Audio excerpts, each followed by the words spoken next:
Hello everyone, welcome to orangey Bulbule. कैसे हैं आप सब? आई होप सब अच्छे होंगे और हम लोग भी बढ़िया हैं।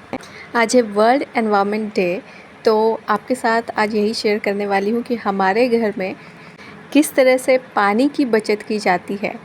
और ये सीखा है मैंने अपनी सास से, तो व्लॉग को एंड तक देखना मत भूलना और कमेंट करके बताना कि आप अपने एनवायरनमेंट को, अपने पर्यावरण को बचाने के लिए आप क्या क्या कोशिशें करते हैं। तो दिन की शुरुआत हुई अपने रूटीन वर्क से। पहले योगा किया, उसके बाद कर रही हूँ साफ़ सफाई। बच्चे सो रहे हैं तो इत्मीनान से सफाई हो जाएगी।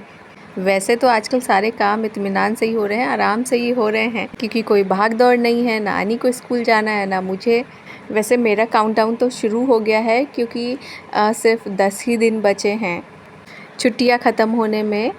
वैसे जब छुट्टी स्टार्ट होती हैं, स्टार्ट क्या उससे पहले से ही, 1 महीने पहले से ही हम दिन गिनने लगते हैं कि इतने दिन रह गए छुट्टी होने में, और बहुत ज़्यादा एक्साइटेड होते हैं कि हाँ इतने दिन की छुट्टियां मिल जाएंगी। और जैसे जैसे छुट्टियां ख़त्म होने लगती हैं वैसे वैसे चिंता होने लगती है कि अरे अब तो जाना है, छुट्टियां ख़त्म होने वाली हैं। तो बस यही दिमाग में रहता है आजकल। लेकिन सुबह उठने में और ये सारे काम करने में इतना मज़ा आ रहा है कि सोच रही हूँ कि सुबह जितने बजे भी उठती हूँ, 5 बजे ही उठती हूँ, तो 1 घंटा पहले और उठा करूँगी और सारे काम करके जाया करूँगी, ताकि अपना रूटीन वैसा का वैसा ही रहे। और इन 10 दिनों को भी पूरी तरह से यूटिलाइज़ करने का सोच रही हूँ। और तो आगे देखते हैं कि क्या होता है। और आपकी छुट्टियाँ कैसे बीत रही हैं, आप क्या क्या न्यू चीज़ें सीख रहे हैं, हमें बताना।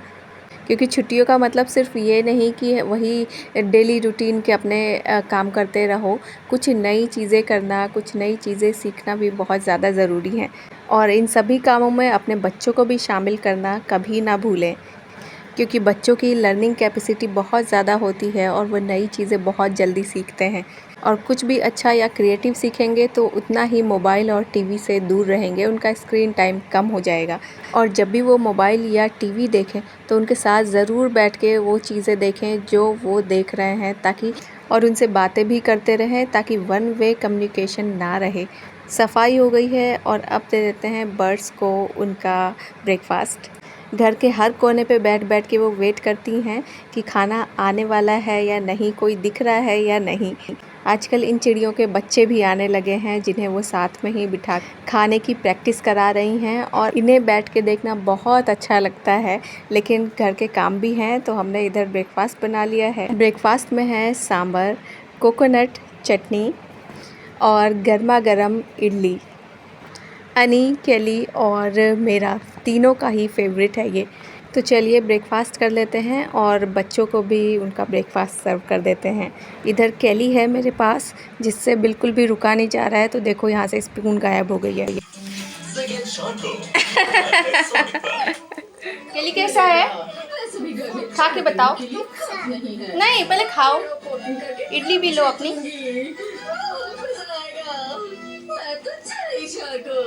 कैसा है?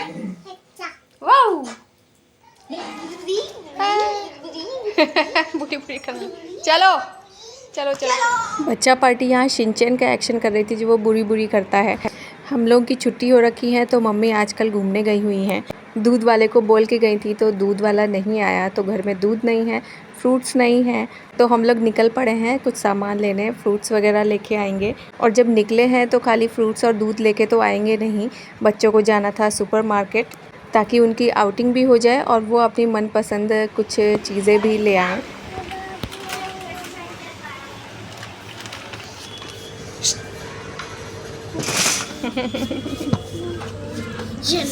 नहीं जा रहा है, नहीं निकलते हैं, समझे। सब कुछ ले लिया है और चलते हैं वापस घर। और इधर केली का रोना धोना शुरू है। थोड़ी देर देख लो, ही मारेंगी।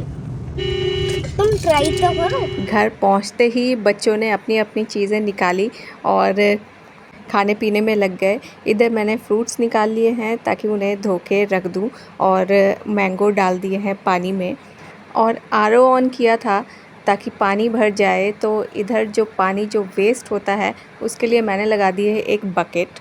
ये काम मैंने अपनी मम्मी से सीखा है। वो हमेशा यहाँ बकेट लगाती हैं। जब से आरओ लगा है तब से वो यहाँ एक बकेट ज़रूर लगाती हैं, ताकि ये जो पानी वेस्ट करने के लिए हम छोड़ देते हैं सिंक में ही, वो सेव हो सके। क्योंकि आप सोचिए कि आरओ में से वेस्ट जो वाटर होता है वो काफ़ी सारा निकलता है। अगर आपकी एक बकेट भी भर गई तो उसका ज़्यादा नहीं, थोड़ा यूज़ तो आप कर ही सकते हैं। आप इसको इस तरीके से देख सकते हैं कि जितने ज़्यादा घर हैं उनमें से अगर एक बकेट भी पानी सेव हो रहा है तो कितना पानी सेव हो रहा है, और अगर एक बकेट भी वेस्ट हो रहा है तो कितने घरों से कितना पानी वेस्ट हो रहा है। इस पानी को आप कहीं भी यूज़ कर सकते हैं, सिर्फ खाने पीने में आप नहीं कर सकते। इसको प्लांट्स में डाल सकते हैं आप। इस पानी को टॉयलेट में यूज़ कर सकते हैं, कूलर में डाल सकते हैं, और कुछ नहीं तो साफ़ सफाई में तो यूज़ हो ही जाता है, क्योंकि पोछा घर में सबके लगता है, धुलाई सबके यहाँ होती है। मैं 1-2 दिन के लिए आई थी और जब मैंने मम्मी को देखा ये करते हुए तो बाद में मैंने जाके ये खुद सोचा, मैंने कहा ये कितना अच्छा काम है जो वो ये करती हैं पानी सेव करने का, और हम लोग पढ़े लिखे होके ये काम नहीं करते। बस आरओ ऑन कर दिया और पानी कितना भी वेस्ट होता रहे। और आजकल तो हर घर में आरओ लगा हुआ है, तो सोचिए वेस्टेज कितनी ज़्यादा होती है। इसी पानी को मैंने ले लिया है बकेट में, ताकि इसमें मैं डेली जो कपड़े होते हैं, हम 3 ही लोग हैं फ़िलहाल, मम्मी अभी यहाँ है नहीं, 2 बच्चे और मैं, तो डेली के जो हमारे कपड़े होते हैं वो मैं इसमें धो लेती हूँ। मशीन लगाइए तो लाइट, पानी और सर्फ सब कुछ वेस्ट होता है। मेरे पास फ़िलहाल 2 फुली ऑटोमेटिक मशीन रखी हुई हैं, वॉशिंग मशीन, पर जब भी मैं उन्हें लगवाने के लिए कहती हूँ तो मम्मी एक ही बात कहती हैं कि इससे पानी बहुत वेस्ट होता है। तो उस टाइम तो गुस्से में मैं कह देती हूँ कि नहीं लगवा दो इसे, लेकिन बाद में मैं सोचती हूँ तो मुझे लगता है कि ये सच ही है। इसलिए जब ज़्यादा कपड़े होते हैं, चादरें वगैरह होती हैं, तो मैं मम्मी वाली मशीन में धोती हूँ, जो कि 20 साल पुरानी है। ये जो पानी बचा है ये फ्लोर क्लीनिंग में काम आ जाएगा। तो देखिए एक बकेट से कितने सारे काम हो गए। मम्मी तो बर्तन भी इसमें साफ़ कर देती हैं। पुराने लोगों की बातें अलग ही होती हैं, चाहे हम उसे माने या ना माने। लाइफ की भागदौड़ में हम इतना आगे निकल गए हैं कि बस जल्दबाजी में हम वो सारी चीज़ें किए जा रहे हैं जिससे हमारे एनवायरनमेंट को नुकसान हो। तो जो चीज़ें आप कर सकते हैं वो ज़रूर करिए, अपने एंड से ये सोच के कि हम अपने एनवायरनमेंट को बचाने के लिए, ये हमारी छोटी सी पहल है। और जब बाद में टीवी ऑन किया तो देखा कि भेड़िया मूवी आ रही है। बची सिर्फ 1 ही घंटे की थी लास्ट में, लेकिन हम लोगों ने वो देखी और देखने के बाद एक अलग ही चीज़ पता चली कि इसमें तो ये मैसेज है कि हमें अपने एनवायरनमेंट को सेव करना है। बच्चों को भी ये बताया कि एनवायरनमेंट डे क्या होता है या एनवायरनमेंट का क्या इम्पोर्टेंस है हमारी लाइफ में। मूवी तो ऐसे अच्छी नहीं लगी हमें, लेकिन इसका जो मैसेज था वो काफ़ी अच्छा लगा। तो बस आज के व्लॉग में इतना ही, और आपसे मिलेंगे नेक्स्ट व्लॉग में। और व्लॉग में कुछ भी पसंद आया हो तो प्लीज़ वीडियो को लाइक करना, चैनल को सब्सक्राइब करना और फ्रेंड्स के साथ शेयर करना। और हाँ, एनवायरनमेंट को अगर सेव करने की कोई पहल नहीं की है तो आज से ही वो स्टार्ट कर दीजिए।